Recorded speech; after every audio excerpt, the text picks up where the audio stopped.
नमस्कार। हमारे YouTube channel व्योम के पार में आपका स्वागत है। आपसे आज बात करते हुए हम लोकोक्ति और कहावतों पर फिर से बात करेंगे और दो कहावतें यानी घाक की दो कहावतें आज हम उद्धृत करेंगे। साधारण जनता अपनी बातचीत में यानी बात बात में लोकोक्तियों और मुहावरों का, कहावतों का बहुत सटीक प्रयोग करती है और इन प्रयोगों से बड़ी बातें बड़ी आसानी से पहुंचाई जा सकती हैं। किसी को अगर सुधारना हो, कोई व्यंग करना हो, किसी की कमी को दिखाना हो, तो ये लोकोक्तियाँ और कहावतें बहुत ही असरदार होती हैं ऐसे अवसर पर। कन्हैयालाल मिश्र प्रभाकर ने कहा है कि हमारे देश के पास, जनसाधारण के पास भाषा का ऐसा भंडार है कि हम उसकी उपेक्षा करके दर्शन और विज्ञान के ग्रंथ भले ही लिख लें, बातचीत नहीं कर सकते। आम आदमी की बातचीत में मस्तिष्क का मायाजाल नहीं होता, हृदय की सरसता होती है। यानी अगर लोकोक्ति और मुहावरों, कहावतों को हम छोड़ दें तो ग्रंथ भले ही लिख लें, लेकिन हम बातचीत नहीं कर पाएंगे। बातचीत में सरसता लाने के लिए, उसको संप्रेषणीय बनाने के लिए लोकोक्तियाँ, मुहावरों और कहावतों का बहुत बड़ा योगदान होता है। एक प्रकार से ये कह सकते हैं कि ये लोक साहित्य, लोक जीवन के लिए वेद का काम करता है और इसको कहा भी गया है कि लोक साहित्य पांचवां वेद है, जिसको लवेद भी कहते हैं, यानी लोक वेद। तो ये जो लोक वेद है, ये बहुत गूढ़ की बातें, बहुत ही महत्वपूर्ण बातें, खेती किसानी की बातें, रोजमर्रा की बातें, समाज की बातें, नैतिक बातें, चरित्र की बातें, सब कुछ इसमें व्याप्त रहता है।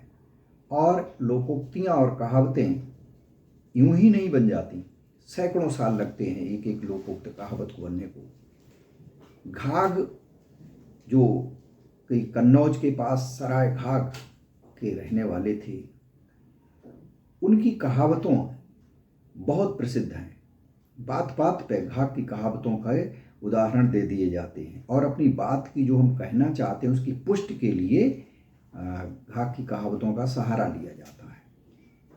तो आज हम घाघ की एक और कहावत यहाँ प्रस्तुत कर रहे हैं और ये कहावत बहुत कुछ उपदेश देती है, बहुत कुछ शिक्षा देती है और ये बताती है कि आलस से किस किस को बर्बाद कर देता है, किस किस का नाश कर देता है। यानी आलस तो किसी को भी नहीं होना चाहिए। अगर आप आलस करते हैं तो अपना बड़ा नुकसान करते हैं। यहाँ उन्होंने जिन लोगों के लिए कहा है तो वो एक कहावत में कहा है और ये बात बात पर ग्राम में, जीवन में, लोक जीवन में लोक मानव यानी जनमानव इसको उद्धृत करते रहते हैं। कहावत है कि आलस नींद किसाने खोवे, चोरे खोवे हंसी, और टका ब्याज बैरागी खोवे, बावे खोवे दासी। आलस नींद, फिर इसको सुन लें कि आलस नींद किसाने खोवे, चोरे खोवे खांसी, और टका ब्याज बैरागी खोवे, बावे खोवे दासी। अब इसका अर्थ समझ लें। कन्नौजी में है ये कहा कि आलस और नींद ये किसान को बर्बाद कर देती है।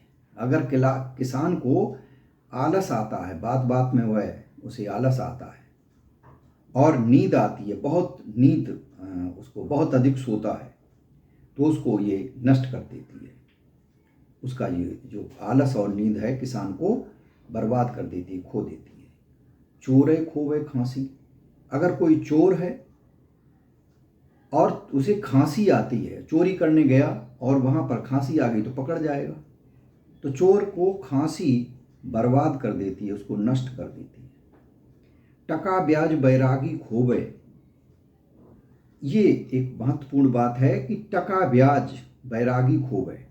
टका पहले एक जो मुद्रा चलती थी, उसका पुरानी मुद्रा टका में चलती थी, यानी वैरागी को, जो वैराग्य जिसने धारण किया है, साधु सन्यासी है, वो अगर किसी को अपनी पूंजी ब्याज पर उठाने लगे, यानी कि जहाँ भी जाता है उसका तो काम ही होता है कि इधर से उधर घूमता रहे, भ्रमण करता रहे, चलता फिरता रहे, और अगर उसने किसी गांव में किसी व्यक्ति को अपनी पूंजी ब्याज पर उठा दी, यानी टका ब्याज, उसको जो ब्याज से पैसा मिलता है, थोड़े से लोभ में, थोड़े से लालच में उसने अपनी पूंजी को किसी गांव के व्यक्ति को दे दिया, तो वो वहाँ से फिर हट नहीं पाएगा, वहीं का बंद करके रह जाएगा, उसका वैरागीपन ही नष्ट हो जाएगा। वह उसकी जो उद्देश्य है वैरागीपन का, वो नष्ट हो जाएगा, क्योंकि वह ब्याज के चक्कर में वहीं का वहीं रह जाएगा, वो कहीं निकलेगा ही नहीं। तो इसलिए टका ब्याज वैरागी खोवे, यानी टका ब्याज जो है वो वैरागी को नष्ट कर देता है। बावे नासे दासी, और बाबा को, साधु संत को अगर दासी है उसके मढ़ी में, उसके आसपास में, तो वो चरित्र पतन की ओर जा सकता है, तो बाबा का विनाश दासी से हो सकता है। तो ये जो घाक की कहावत है, ये बिल्कुल डंके की चोट पर बहुत सारी शिक्षाएं ये देती है कि आलस नींद किसाने खोवे, चोरे खोवे खांसी, और टका ब्याज बैरागी खोवे, और बाबे खोवे दासी। ये नासे भी आता है इसमें शब्द, और खोवे भी आता है, दोनों तरह से प्रचलित है। तो ये थी घाक की कहावत।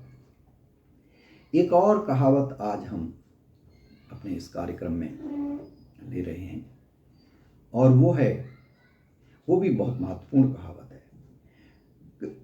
वो भी है कि किस किस से, यानी कौन कौन व्यक्ति किसके पास रहता है और कैसा अगर हो तो उसका विनाश कर देता है। पहले कहावत सुने कि ओछो मंत्री राजय नासय, तालय नासय खाई। ओछो मंत्री राजय नासय, तालय नासय काई, और सान साहिबी फूट बिनासे, घग्गा पैर बिना बिवाई। ओछो मंत्री राजय नासय, तालय नासय काई, और सान साहिबी फूट बिनासे, घग्गा पैर बिवाई। अब इसका अभिप्राय क्या है कि अगर कोई राजा का मंत्री ओछी किस्म का है, लालची है, झूठा है, अपना स्वार्थ सिद्ध करने के उसमें रहता है, तो ऐसा मंत्री, ऐसा उसका सलाहकार उसको विनाश कर देता है। ओछो मंत्री राजय नासय, यानी ऐसा मंत्री अगर राजा के पास है तो वह राजा का विनाश कर देता है। ऐसे राजा का विनाश हो जाता है जिसका सलाहकार, जिसका मंत्री स्वार्थी हो या पक्षपात करने वाला हो, तो उसका विनाश कर देता है। तालय नासय काई, अगर किसी तालाब में काई हो जाती है तो वह काई पूरे तालाब का विनाश कर देती है, नष्ट कर देती है।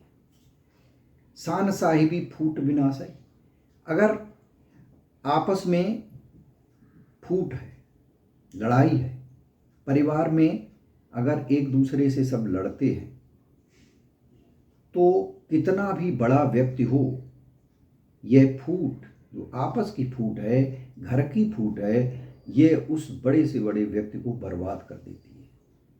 ठाठ साहिबी फूट विनाशय, यानी बड़े साहब की तरह से, ठाठ बाट बड़े साहब की तरह से जो शानवान है, वह सब नष्ट हो जाती है यदि आपस में फूट पड़ जाए, फूट हो। तो सान साहिबी फूट विनाशय, और घग्घा पैर बिवाई, जिस प्रकार से यानी पैर में बिवाई अगर होती है तो वो पैर का ही नाश कर देती है, पैर उसमें चलने लायक नहीं रहता, पैर को कमज़ोर बनाती है। बिवाइयाँ जो हैं, बिवाई अगर पैर में फटी हो तो वह पैर को बहुत ही तकलीफ देती है।